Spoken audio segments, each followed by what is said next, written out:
On the road with the Western Ag Network. Brought to you by Ag Risk Advisors.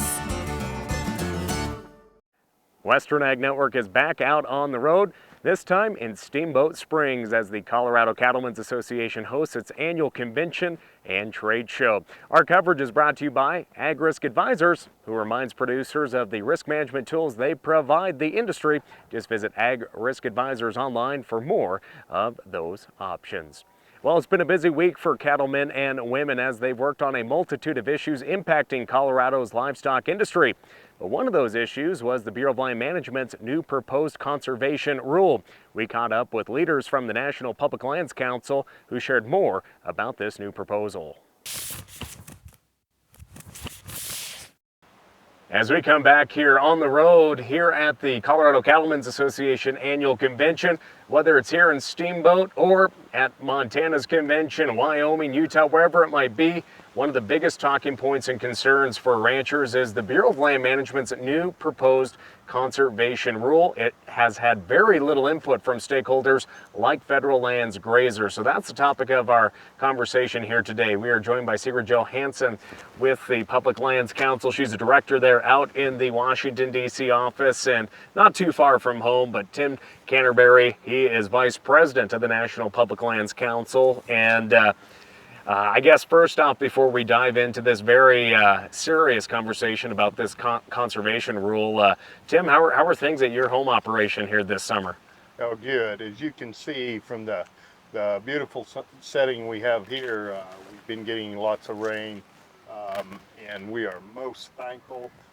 It is easing the drought, and happy cows, happy attitudes makes for a good convention. Now, for yourself, obviously, being a producer that has private lands that you call the home place, but you utilize those federal lands as well for a short period of time each summer, part of the Taylor Grazing Act and the multi-use of our public lands. How important is it for you to have that opportunity to graze on those federal lands? Well, it's huge for us. When we started out, we was 80% private lands. Now we're 80% federal lands. So without federal lands grazing, our ranch is not a ranch. So this is it's a huge part of our operation. We deal every day with federal lands, whether it's Forest Service or BLM. Yeah, Sigrid, for yourself and your role as a director there at the Public Lands Council in Washington, D.C., let's just talk about the role PLC plays for both cattle and sheep producers who play a critical role in managing these federal lands.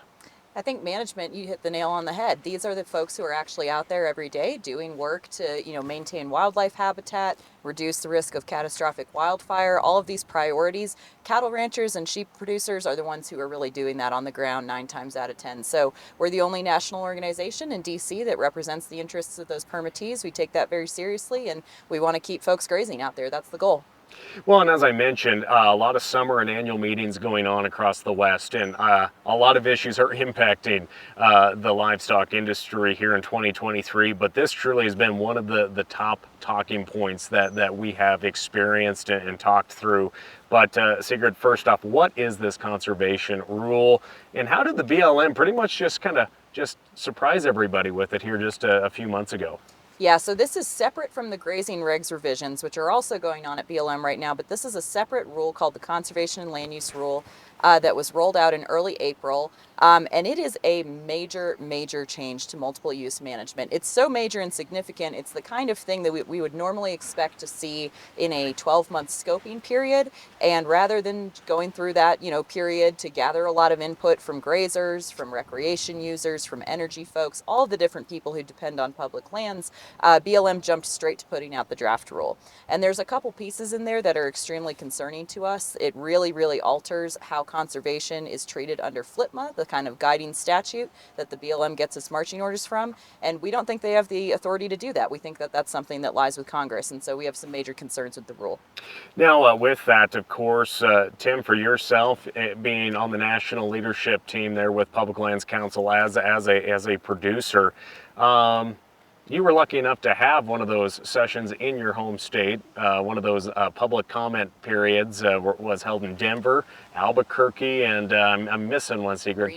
Reno. Yep. Well, there's a whole lot of federal land that the BLM administers outside of those three regions, and of course there was some digital comment period taking place too. But how frustrating is that for you, knowing there's other federal lands grazers out there that weren't able to go in person to have their voices heard? I think that it was totally set up and totally disregarded the federal land users, especially the grazing, the livestock industry, to hold 3 meetings in 3 states and leave all those other folks out, especially when you look at Idaho, Oregon, Washington, the amount of travel that those folks would have had to have undertaken to have taken part in one of those public meetings is totally disrespectful and disregarded the livestock industry, the permittees it's affected. Well, and of course, Public Lands Council is a voice for permittees, especially out in Washington, D.C. on all these key issues. So how important was it for PLC to be very proactive in the limited engagement opportunities for this public comment period? It was extremely important. You know, the minute the rule rolled out, we were mobilizing our folks in affiliates across the West to get involved and to start putting together their thoughts on this for the comment period. But I think to Tim's point, you know, we got 3 in-person meetings, and I would say the total number of minutes where questions were actually answered in those 3 meetings, maybe 5. You know, these were not good faith efforts to get public feedback. It was really a presentation from the BLM. So, you know, we've been working closely with our partners in all of the Western states that are going to be impacted by this. But one of the other things we're pushing for, in addition to just submitting those comments, is more opportunities for people to speak with BLM in person, get those questions answered. This is something that is not going to work if it's not developed in collaboration with permittees. Now, a lot of people will see this rule and say, well, this is a conservation rule. Why are producers not on board? Why are other interests that utilize multi-use, why are they not on board with this rule? Everybody wants conservation to be a key priority. That's what we are stewards of the land as farmers and ranchers and grazers. So I guess what is the rose-colored glasses approach, I guess, with this rule for some out in D.C.? That's a great question, and I think the title is kind of disingenuous because we're all on board with conservation. Permittees want to make sure that the land is healthy, sustainably managed, and also for sustained yield, what we say, you know, under FLPMA of having beneficial use and sustained yield. I think what's different in this rule is that the BLM has created a system under their so-called conservation leasing system where it's up to other parties, third parties, to come in and say what they think is a use that is compatible with conservation. And our concern is that in a lot of cases, and everybody across the West can think of a group that would think this way, there's going to be a lot of groups who say, well, pulling all the cows off is the best thing for this land. Not grazing is what's best for conservation. We don't agree with that. Science doesn't support that. And it certainly runs contrary to the BLM's mission of multiple use management. So we're concerned that the rule, through its conservation leasing system and through its emphasis on designating what's called areas of critical environmental concern, is going to create an environment where there's a huge pressure to reduce AUMs, to cut AUMs, to pull back on permits across the West. And we don't think that that actually is compatible with conservation. It's certainly compatible with the views of people who, don't like grazing on public lands, but it's not true conservation. And I guess as that process goes in there, like we understand what a livestock lease looks like on these federal lands, what would the time period be, and how does that actual lease work in the proposal for these conservation leases and the different classifications that come with it, as you mentioned? That's a great question. A lot of those details haven't been filled out yet, honestly. We're looking at very different time frames that the BLM's considering, 1 year, 5 years, 10 years. I think that's something that we have to clarify in our comments, and frankly, we can give an opinion, but it's really on the BLM to clarify what they think that's going to look like, what system they want to put in place there. I think, anything that runs on a different timeline than grazing permits is going to pose obvious problems with, when things are being renewed and when the lease is going into effect. I think it also is worth mentioning that this is all running separate but parallel to land use planning revisions. And so those all happen on different timelines, different cycles as well. And sort of none of these things are syncing up right now. And that's not going to yield very good results on the land. And it certainly creates a bureaucratic nightmare for the BLM who wants to do this, and more importantly for the permittees who are going to be impacted by it. So Tim, is there a possibility that there could be a conservation lease placed on top of your grazing lease? Is that, I know there's a lot of uncertainty, but could that possibly happen? Yes, very, very much so. In fact, that's been one of the BLM's talking points, is that these conservation leases would overlay our livestock leases or other multiple use leases. So yes, it can be laid right over the top of my grazing lease. And according to them, then the conservation use would have some elevated preference, if you will, over my livestock grazing permit. And obviously there's that risk too, if this rule does go forward and is implemented, if a grazing lease is removed or this conservation lease replaces it, most likely that will never become a grazing lease again. Is that kind of the assumption? I think that's a very real possibility. And the way that it's written now, there's no clear direction after a conservation lease expires. Is the next lease required to honor what you're talking about here of the historic use, whatever the previous use of that allotment was? If it was a grazing lease or grazing permit that maybe expired, maybe the person's pulling out, it's changing hands, that allotment is changing hands. There's no clear guarantee that the following conservation lease needs to honor that. So there is a real possibility for pretty widespread loss of permits here.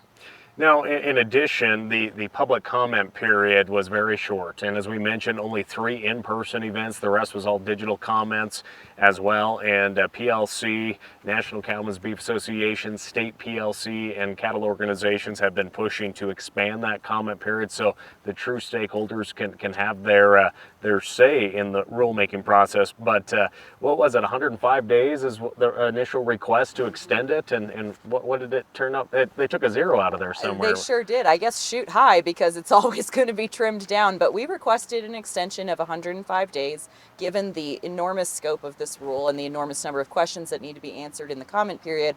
And they gave us a 15-day extension. So that's far short of what we think is appropriate. That new deadline for comments is July 5th, and we will be, getting our deadline in, getting our comments in before the deadline there. But again, there's just a lot of issues with the process of how this came about. And it's not just grazers. We heard just this past week, a letter came out from a coalition of solar companies, including BP, Avantis, really big names in the renewable energy space, who are also saying this wasn't enough time. We're not pleased with the rule. So, there's concern across the multiple use community.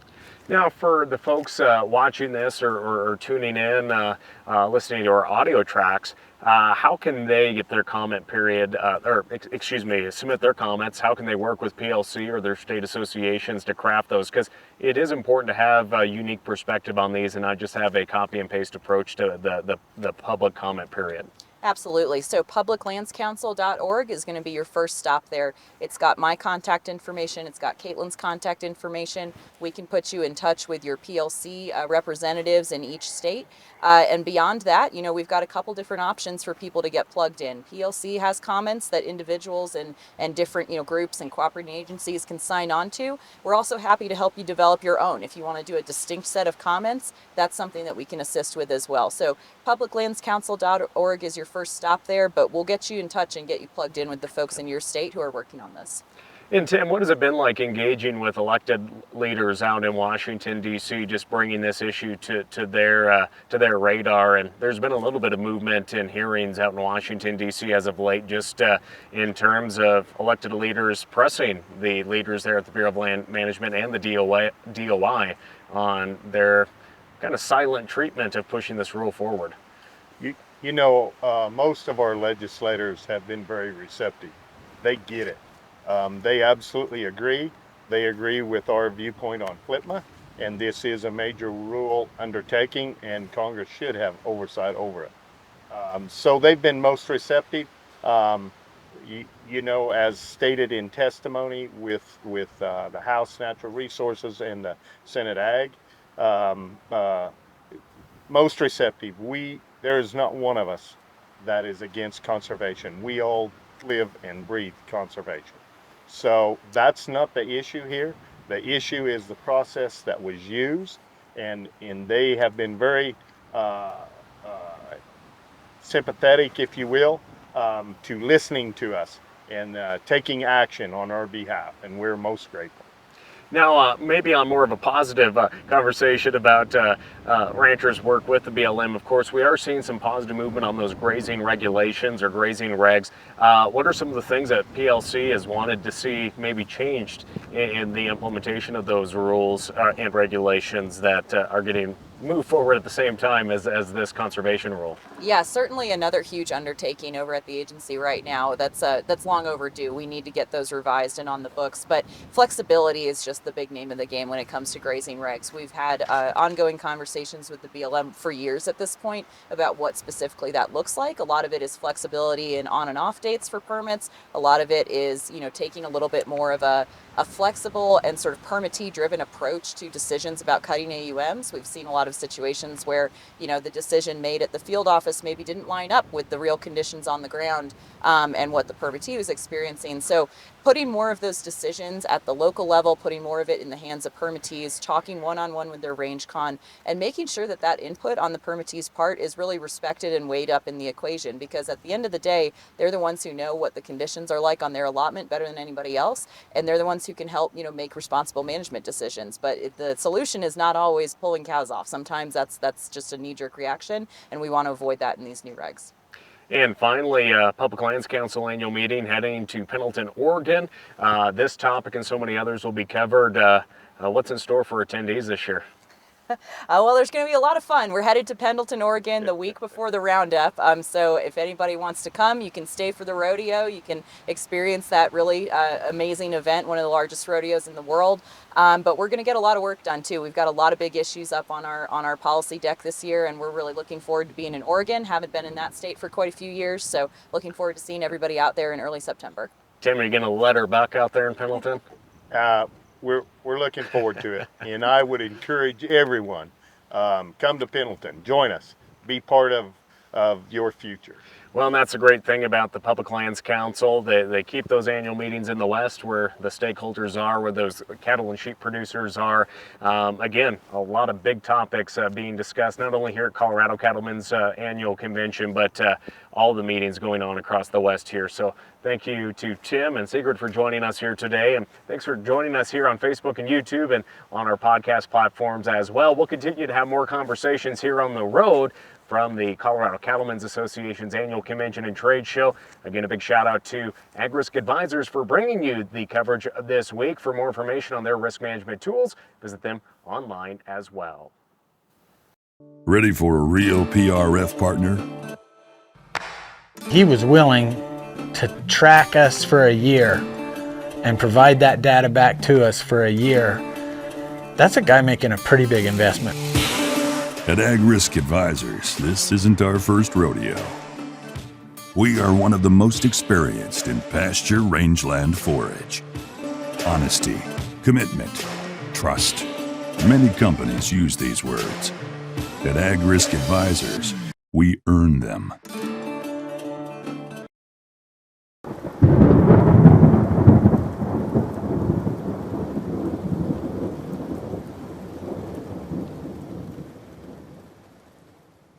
As we come back to more of our conversations here from the Colorado Cattlemen's Association annual convention and trade show, we've been mentioning AgRisk Advisors, who's proudly been bringing you this coverage here this week. Well, we stopped by their booth this week. They've been talking with cattlemen and women throughout this week's convention and trade show. And joining us is Kevin Schlabach with AgRisk Advisors. And Kevin, what's it been like just being face-to-face with producers? Things are looking pretty good out in the countryside this spring, but what's it been like just having that face time with producers? Oh, it's always good to get in front of producers and talk with them, especially in a setting like this when you get them away from the ranch and let down a little bit. But it's been great talking with producers so far this year. It's been a great year in terms of moisture and precipitation.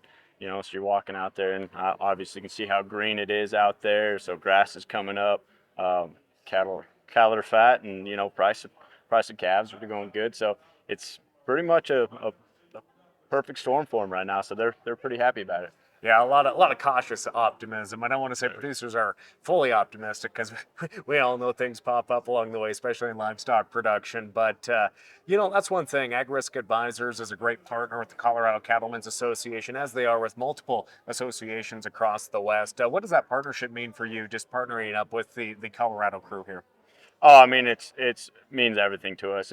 We're based out of here in Colorado, so obviously we work nationwide here, but to be able to take care of the folks and the producers here in our backyard means the world to us. I mean, they're the ones that, I mean, everyone matters, but it's nice to take care of your neighbors. So.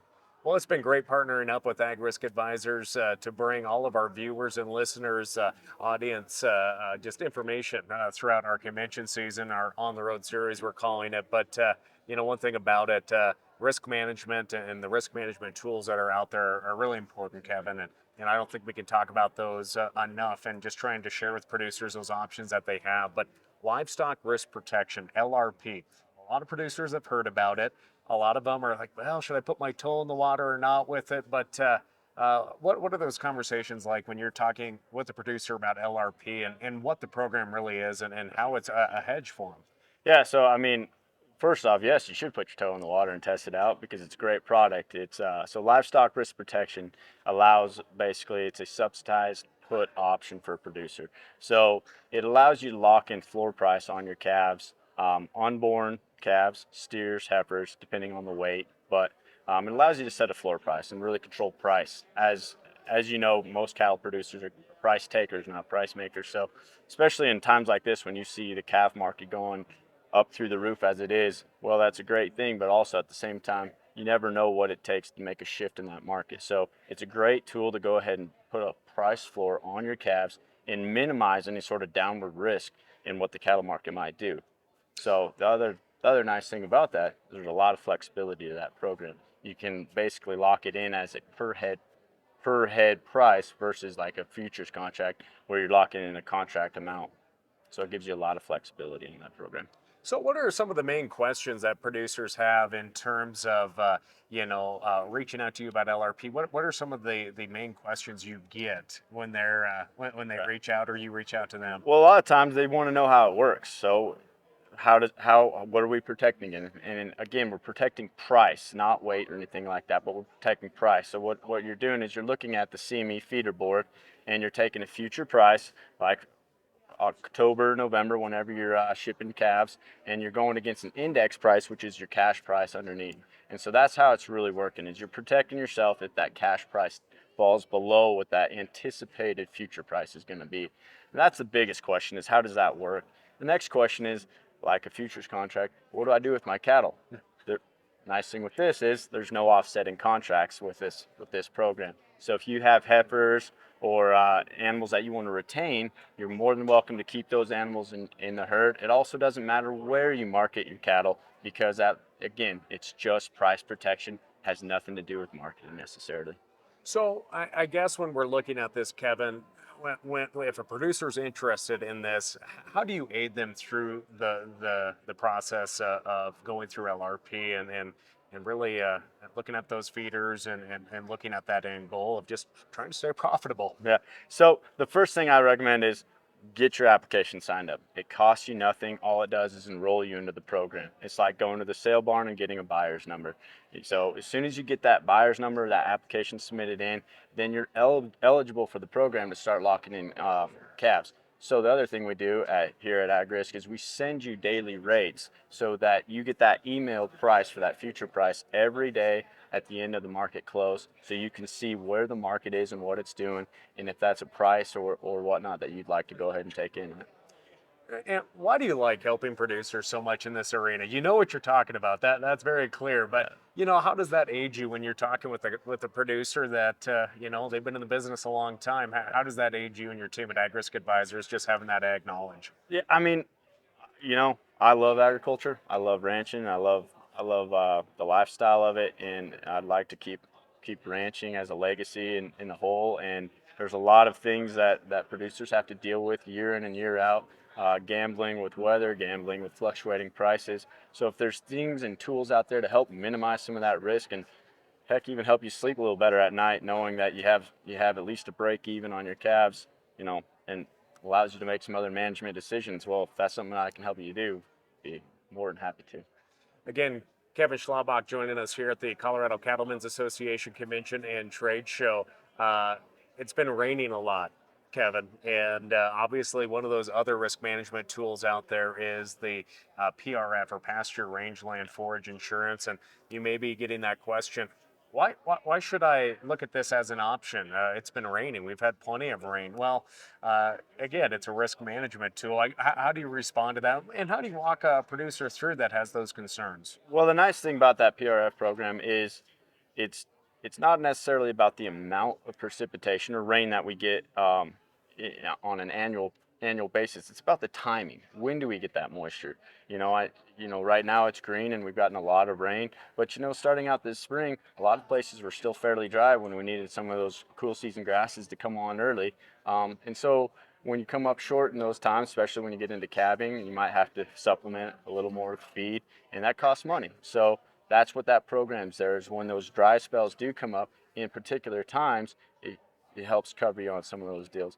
And the other thing about it too is it's like any business, you want to cover yourself in aspects, especially when your livelihood may depend on the land you run on the calves you raise. And so putting some sort of insurance or some sort of gap or stop there on what you can do really helps give the producer confidence in making management decisions, knowing that if it does dry up, you're covered. Yep.